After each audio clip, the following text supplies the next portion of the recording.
Adult Solutions. Add-on Desire. एडॉट solutions में आप सभी का स्वागत है। 8वीं कक्षा के तेलंगाना व आंध्र प्रदेश के छात्रों के लिए वी चंद्रमोहन। आज का जो हमारा टॉपिक है, राजा बदल गया, lesson number 2, 8th class English medium and Telugu medium students, subject Hindi.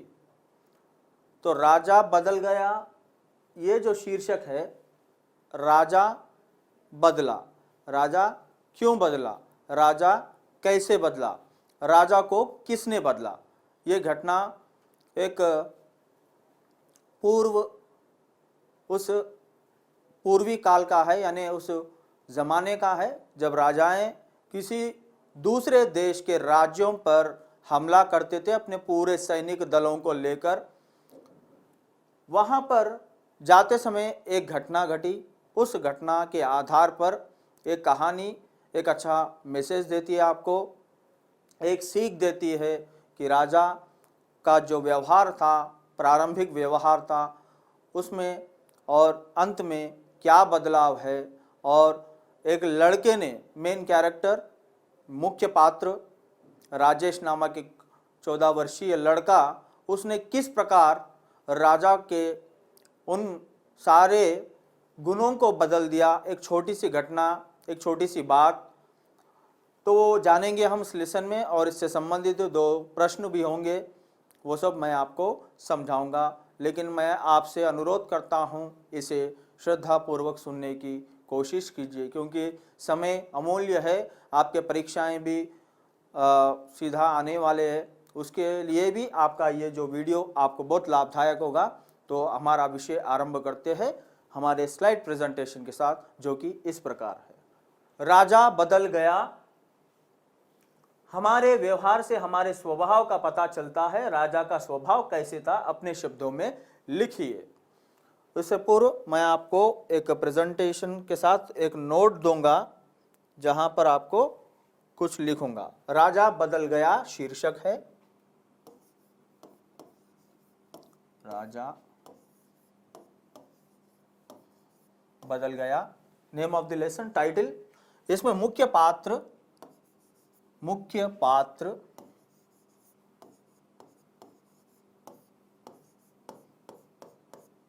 यानी कैरेक्टर्स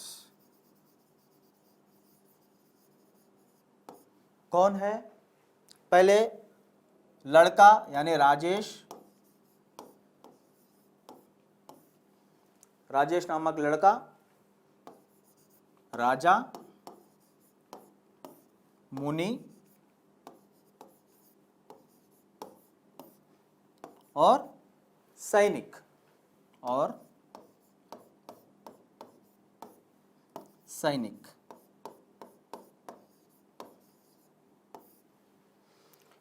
पहले मैं आपको यह बताना चाहता हूं, राजा बदल गया एक कहानी है। कहानी ये बहुत इंपॉर्टेंट है। अब मैं आपको यह भी बताऊंगा कि कहानी किसे कहते हैं, कहानी की परिभाषा क्या है, वो आपको यहां पर मिल जाएगा।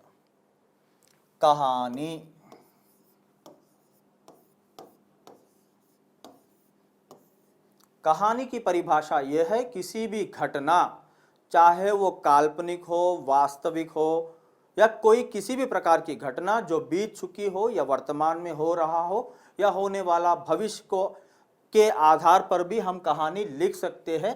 कहानी में जो जो चीजें दिखाई देती है, या उसमें कोई पात्र होता है, पात्र कहीं अगर मेन कैरेक्टर होता है तो केंद्र पात्र कहा जाता है, यानी मुख्य पात्र। कहानियों में विविध प्रकार के कहानियां हैं। तो चलिए, कहानी की परिभाषा मैंने ये बताया कि कहानी किसे कहते हैं। कहानी घटनाओं का रचना है। कहानी घटनाओं का रचना पद्धति है, चाहे वो काल्पनिक हो या वास्तविक। कहानी सुनाई जाती है, कहानी लिखी जाती है, कहानी पढ़ाई जाती है। कहानी को अगर कोई चित्र के रूप में पेश भी किया जाए, उसे यानी जो वीडियो बनाए जाते हैं, उस कहानी को हम चित्रों के रूप में, ऑडियो विजुअल के रूप में कई पात्रों के द्वारा उसे सजाया जाता है। और यहां पर कहानी कैसे बना है वो भी मैं बता देता हूं। कह यानी किसी को कहना, सुनाना, कहना, कहना। और आनी प्रत्यय, कह प्लस आनी यानी होने वाला, होने वाला। कह और आनी ये दोनों अगर जोड़ देंगे हमारा ये कहानी बन जाएगा। तो कहानी मैंने बताया है कि कहानी मुख्य रूप से दो होते हैं। कहानी काल्पनिक होता है, काल्पनिक होता है, कहानी वास्तव होता है।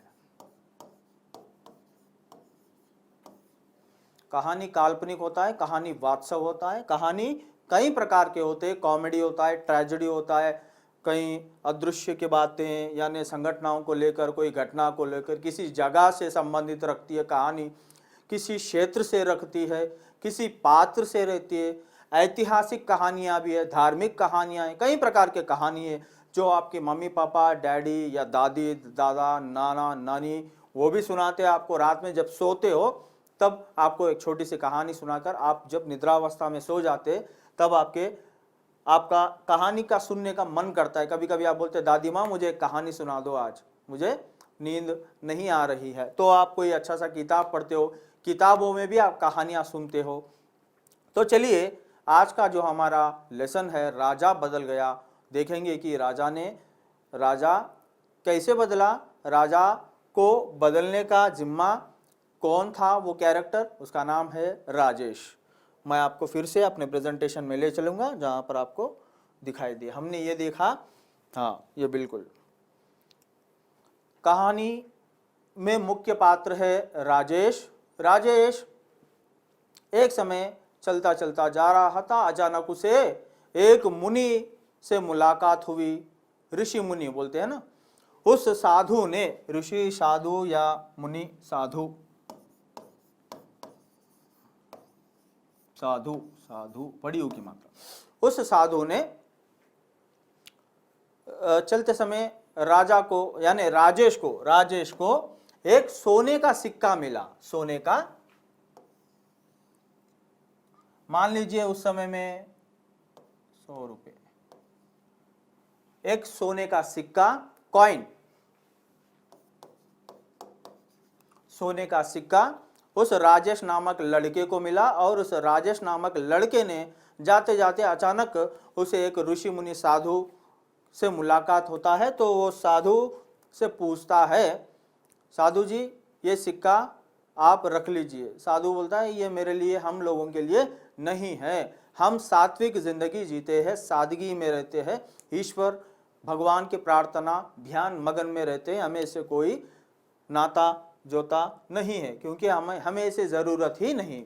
राजा उन बातों को ध्यान में रखते हुए फिर कुछ समय बाद एक राजा और उसके सैनिक जंगल से गुजरते हुए राजा उनके सामने आ पड़ते हैं सैनिक। और अचानक राजेश उनके सामने खड़ा होता है और राजा से पूछता है, राजा जी आप इतने सैनिक को लेकर बड़े तादाद में कहाँ जा रहे हो। राजा उस लड़के के बातों को सुनकर मोहित होकर कुछ देर उनसे संभाष करता है, यानी संवाद करता है। ये लड़के, मैं अन्य देश के, पड़ोसी देश के राज्य को लूटने जा रहे हैं हमारे सैनिकों के साथ, बोलो मैं तुम्हारी क्या सेवा कर सकता हूँ। जब राजेश पूछता है कि किस लिए जा रहे हो, वो बोलता है हम राज्यों में लूट करने जा रहे हैं, यानी सोना डकैती डालने जा रहे हैं, सोना आभरण आभूषण सब छीनने जा रहे हैं। तो राजेश कहता है मेरे पास ये सोने का सिक्का है, क्या इसे आप लोगे। वो तो कहता है ये तो मेरा कोई काम का नहीं है। जब साधु ने इस बात को बताया, ये सोने का सिक्का मेरे लिए कुछ काम का नहीं, यानी दूसरे पर आक्रमण करना अच्छी बात नहीं है। ऐसे लोग जो दूसरों के खुद के बल पर हमें जीना चाहिए, दूसरों पर भरोसा नहीं। अगर एक आदमी दूसरे पर विनाश कर जबरदस्ती लुटेरा कर जिंदगी यापन करता है तो यहाँ पर राजा होने का उद्देश्य क्या है? जबकि उस राजा के पास राज्य महल है, सारी व्यवस्था है, राजनैतिक गुण है, आर्थिक व्यवस्था है, इतनी बड़ी तादाद में घोड़े है, सवार है, सैनिक है, दल है, आयुध है, अस्त्र शस्त्र है, तो छोटे से धन के प्राप्ति के लिए क्यों ऐसे हम दूसरों का विनाश करें?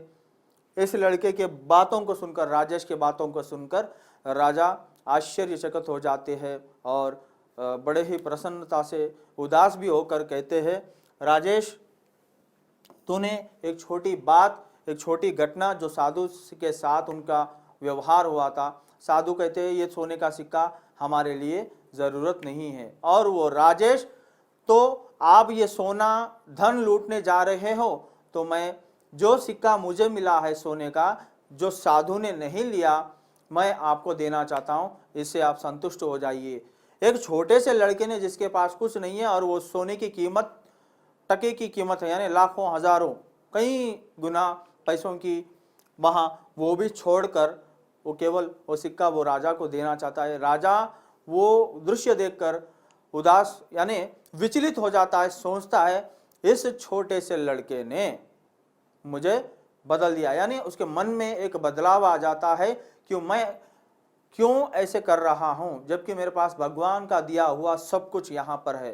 तो एक बार इस राजेश को और उस ऋषि मुनि को भी हम इस पात्र में भूमिका के रूप में जो निभाया है वो वास्तव में एक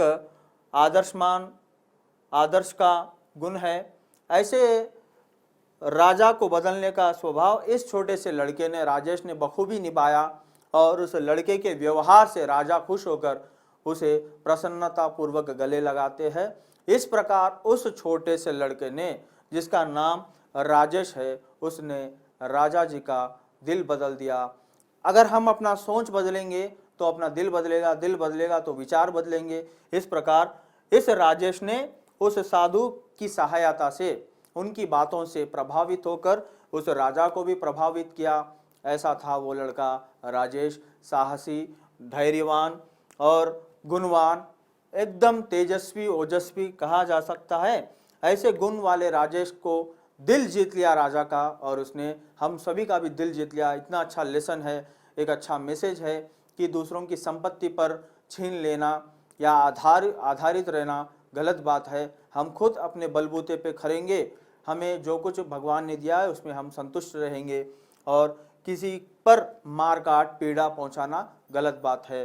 तो एक बार राजा, राजेश, राजा, मुनि, सैनिक सभी को हम पात्रों को अभिनंदन करते हैं। और राजा बदल गया कहानी वास्तव में एक रोचक ढंग से, मनोरंजन के ढंग से हमें एक निदर्शन देता है कि हमें किसके साथ कैसा व्यवहार करना चाहिए, हमारा जीवन किस प्रकार हमें बिताना चाहिए।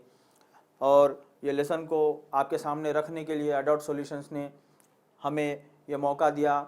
आप लोगों ने इसे सुना, अभ्यास कीजिए। एक बार हम अडॉट सॉल्यूशंस की ओर से धन्यवाद प्रकट करते हुए आपका प्यारा अध्यापक चंद्रमोहन इजाजत चाहता है। शुभ दिन, धन्यवाद। Add-on Solutions, Add-on Desires.